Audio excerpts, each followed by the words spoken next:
네, 녹화를 시작하겠습니다. 좀 어두운가요? 오늘 이제 첫 유튜브를 시작을 해보려고 합니다.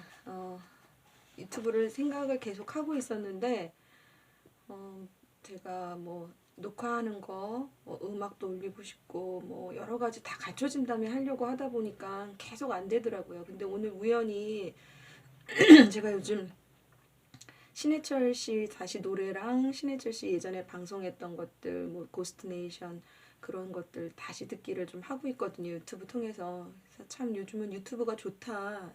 좋아. 유튜브로 많이 도움이 된다라는 생각을 갖고 있어요. 그 유튜브로 제가 강의도 좋은 강의도 많이 들었고, 그래서 하던 중에 요즘 신해철 씨 방송을 듣던 중에 그분이 낭독의 재발견에서 읽었던 나는 왜 기독교인이 아니어야만 하는가? 제 책 제목이 정확하지 않은데 그거를 이제 듣던 중에 요즘은 알고리즘으로 이렇게 다 연결이 되잖아요. 뭐 하나를 들으면 유튜브에서 또 저랑 관련될 만한 제가 좋아할 만한 것들이 또 연결돼서 들어오는데 어떤 분 유튜브가 또 연결이 되는 거예요. 그분이 그냥 책을 읽어주시더라고요. 나는 왜 기독교인이 아닌가라는 책을. 근데 그냥 제가 볼 때는 그분도 별다른 장비 없이 하시는 것 같아요. 그래서 저도 일단 시작이 중요하겠다 해서 오늘 2019년 10월 25일 여긴 딸아이 방이고요. 딸아이가 좋아하는 인형입니다. 제 유튜브는 아마 그런 컨셉이 될 것 같아요. 일단은 제 이메일이 나다입니다. NADA 나다. 그러니까 나를 표현하는, 나를 알아가는 그런 것들. 그래서 그런 것들을 좀 도와드릴 수 있다면 저도 이렇게 돕는 어떤 영상들 그리고 나를 표현함으로써 제가 성장하고 있는 그러니까 그게 어떤 물질 세계가 좀 더 풍성해질 수도 있고 제 정신 세계가 좀 더 풍성해질 수도 있을 것 같아요. 그런 과정들을 이렇게 어떤 여과 없이 보여드리고 싶고요. 그거는 요즘 제가 듣고 방송 보고 있는 유튜브 채널 하봉길 길에서 길에게 길을 묻다라는 그 하봉길 감독님이 운영하는 유튜브 채널의 영향을 받았습니다. 이렇게 그냥 실시간으로 있는 그대로의 모습을 보여주면서 그가 어떻게 변화하고 성장하는지를 저도 제가 지향하는 바들을 갖고 어떻게 제 삶에서 실천하고 지향하고 성장하고 혹은 힘들어하고 뭐 여러 가지 과정들을 마치 저도 이렇게 하나의 인생 기록을 남겨놓는 것으로 활용을 하고 싶어요. 그게 첫 번째고요. 그리고 두 번째는 요거는 조금 바뀔 수도 있을 것 같은데 일단은 그 하봉길 감독님의 길에게 길을 묻다라는 그 채널에서 이야기하시는 것들이 제가 많이 공감도 되고 저도 그 부분에 대해서 이야기하고 싶은 것들이 있거든요. 근데 저도 아직은 역량이 부족해서 어떠한 범주를 이렇게 개념이나 이런 것들을 뽑아내기가 좀 아직은 어렵더라고요. 근데 그분이 이야기하고 있는 것에 저는 약간 댓글처럼 덧붙이는 것들을 하는 방송이 될 수도 있을 것 같아요. 덧붙여서 제 이야기를 하는 저도 하봉길 감독님을 따라 촬영하시겠습니다. 그냥 물이에요. 하고 그리고 지금 또 요즘 제가 그 신해철 씨한테 많이 좀 관심이 가고 있어요. 다시금 원래 뭐 좋아하기도 했었는데 노래를 좋아하기도 했었는데 그렇게까지 제가 그분의 뭐 생각이나 이런 것들이 많이 이렇게 귀 기울이진 않았는데 요즘 들어서 많이 귀 기울이게 하더라고요. 그래서 신해철 씨가 하셨던 그 고스트 네이션에서 이야기했던 것들을 또 하나의 제가 댓글 삼아 그분의 이야기에 조금 더 덧붙여서 하는 이야기들 제가 하는 이야기들은 그렇게 진행이 되고 더불어서 제가 좀 읽어드리고 싶은 책들 제가 책 읽는 거 좋아하고 또 낭독하는 것도 좋아합니다. 그래서 그런 것들을 제가 이야기하는 시간 갖겠습니다. 요즘 저희 빌라가 제가 양평 문호리에 사는데요. 되게 오래된 빌라를 저희는 지금 월세로 살고 있어요. 근데 이 빌라가 오래된 빌라다 보니까 잘 이렇게 세입 들어오시지 않으려고 하셨는데 어떻게 올해 들어서 이 모든 빌라가 저희 3층 빼고 다 이제 그 구입을 하신 거예요. 그러니까 그 주인이 되신 거죠. 집주인들이. 그러면서 막 계속 리모델링하고 그 건물이 참 사랑을 받고 있어요. 그런 느낌이 들어요. 이 건물이 오랫동안 좀 애정을 못 받고 있다가 사랑을 듬뿍 받으면서 이 빌라가 약간 반짝반짝해지고 있습니다. 근데 더불어서는 빌라가 사랑을 받다 보니까 사람들이 어떤 사랑도 커지잖아요. 그러니까는 그런 것들로 인한 갈등도 조금 생기지 않았을까, 생기고 있지 않나라는 그런 생각도 조금 조심스럽게 해봅니다. 오늘 제가 책을 하나 일단 먼저 읽어드리고 싶은 책을 일단 집에서 골랐어요. 그러니까 저는 요즘은 책을 잘 글쎄요. 서점에 가면 무조건 한 권씩은 사는데 제가 여기 양평 문호리에 살다 보니까 서점이랑 가깝지가 않으니까 한번 저는 광화문에 있는 교보문고 가는 걸 좋아하거든요. 근데 거기서 이제 책을 가게 되면 구입하는데 그렇지 않을 때는 가까운 곳에 도서관이 있어서 많이 빌려서 보는 편이고 그리고 요즘 저도 작게나마 뭐 미니멀 라이프 그런 것들을 조금 해보려고 해요. 그래서 집에 책들을 많이 버렸거든요. 정말. 그래서 제가 읽고 싶은 책들, 관심 있는 책들도 한번 조금 낭독해드리고 그런 시간들로 꾸며보려고 합니다. 오늘은 제가 근래 류시와 이렇게 거꾸로 되나? 류시화 씨가 산문집을 내셨어요. 좀 그래도 신간에 가까울 것 같은데 좋은지 나쁜지 누가 아는가? 네. 아 이거 이렇게 어떻게 거꾸로 보여지네. 이 부분 한번 읽어드리겠습니다. 제가 노안이 와서 안경을 벗고 읽어야 됩니다. 안경 벗고 아니 안 쓰고도 벗지 않고도 읽을 수 있을 것 같아요.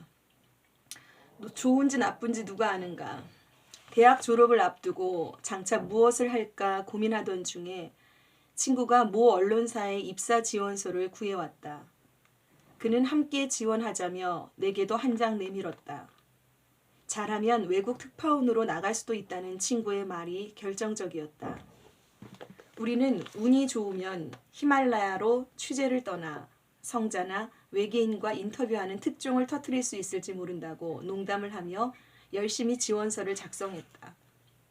그런 우스갯소리를 한 것은 미래에 대한 불안감을 잊기 위한 나름대로의 전략이었다. 필기시험은 열흘 뒤였다. 지금도 서울 북악터널 부근에 있는 국민대학교 앞을 지나갈 때면 그때의 일이 떠오른다. 시험장이 그곳이었다. 어떤 과목이든 자신 있다고 큰소리치면서 곰팡내 나는 월세방에서 밤새워 예상문제집을 풀었다. 드디어 시험일인 일요일. 설레는 가슴을 안고 아침 일찍 시험장에 도착했다. 그런데 학교가 이상하리 많지 고요했다. 시험 장소를 가리키는 화살표 방향을 따라 강의실로 가니 텅 비어 있었다. 정문으로 다시 가서 물었더니 수희 아저씨가 이상한 눈으로 존 레노처럼 생긴 장발의 청년을 쳐다보며 시험은 오늘이 아니라 어제였다고 했다. 날짜를 착각한 것이다. 제가 오늘 아침에 좀 늦게 일어났더니 목이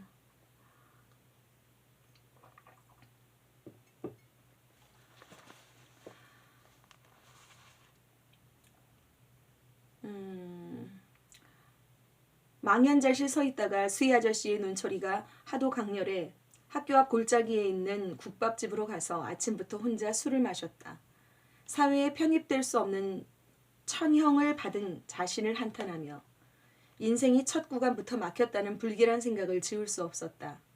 그날 정릉에서 종로까지 비틀거리며 걸어와 조계사 법당에서 여자인지 남자인지 모르게 긴 머리로 가리고서 부처님께 절하는 척 엎드려 잠이 들며 나는 생각했다. 이것은 다른 인생을 살라는 하나의 계시라고. 세상 속에서 살되 세상에 소속되지는 말자고. 그렇게 시험 날짜를 착각해 외계인과의 인터뷰는 물거품이 되었지만 훗날 히말라야 여행은 농담처럼 현실이 되었다. 만약 우리가 전체 그림을 볼 수 있다면, 전체 이야기를 안다면 지금의 막힌 길이 언젠가는 선물이 되어 돌아오리라는 것을 알게 될까? 그것이 삶의 비밀이라는 것을. 우리의 가슴을 뛰게 하는 것은 지나간 길이 아니라 지금 다가오는 길이다. 한 남자가 큰 회사의 사환직에 지원했다. 면접관이 그에게 사무실 바닥을 청소해 보라고 했다. 그의 청소하는 태도를 만족스럽게 지켜본 면접관이 말했다. 당신을 채용하겠소. 고용 계약서와 근무 조건 등 세부 사항을 보내줄 테니 당신의 이메일 주소를 주시오. 남자가 말했다. 저는 컴퓨터도 없고 이메일도 없습니다. 그러자 면접관이 말했다. 이메일이 없다면 당신은 존재하지 않는 것이나 마찬가지요.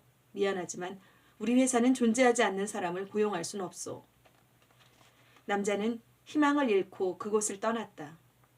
무엇을 해야 할지 알 수 없었다. 주머니에는 단돈 10달러가 전부였다.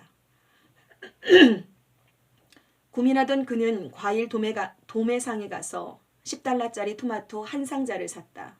그리고 집집마다 다니며 그 토마토를 팔았다.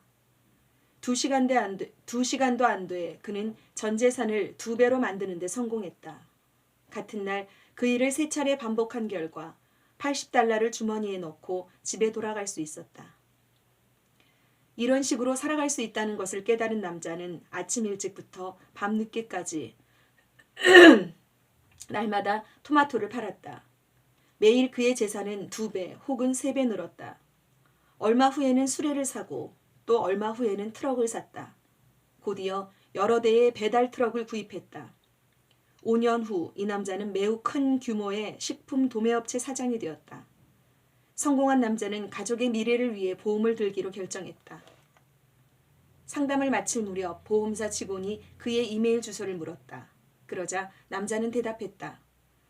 나는 이메일이 없소. 보험사 직원이 놀라며 말했다. 이메일도 없는데 이렇게까지 성공하셨군요.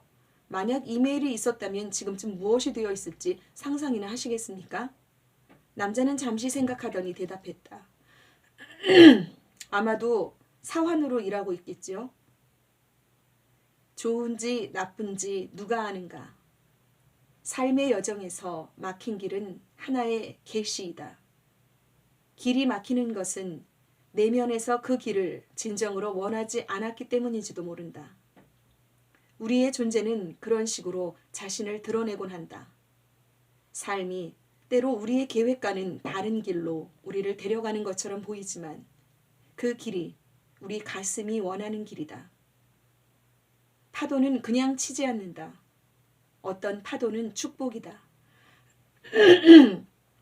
머리로는 이 방식을 이해할 수 없으나 가슴은 안다.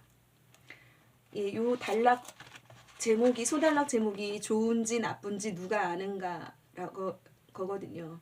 근데 저도 요즘 그렇게 좀 많이 느끼는 것 같아요. 여기서 그냥 삶의 여정에서 막힌 길은 하나의 길이다라고 얘기하는 글들은 많았던 것 같아요. 근데 여기서는 삶의 여정에서 막힌 길은 하나의 계시이다라고 말합니다. 계시라고 하면 되게 어떤 신과의 연결, 어떤 좀 초월적인 그런 느낌이 들잖아요. 그러니까 그런 거라고 저도 생각을 해요. 뭐 어떤 특정 종교나 그런 것들을 떠나서 저도 굉장히 공감하는 구절입니다. 그래서 길이 막히는 건 내면에서 그 길을 진정으로 원하지 않았기 때문인지도 모른다. 예. 그래서 나에게 일어나는 모든 일들이 어쩌면 내 내면이 원하는 일들이 일어나고 있는 일들이 아닐까 라는 생각을 합니다.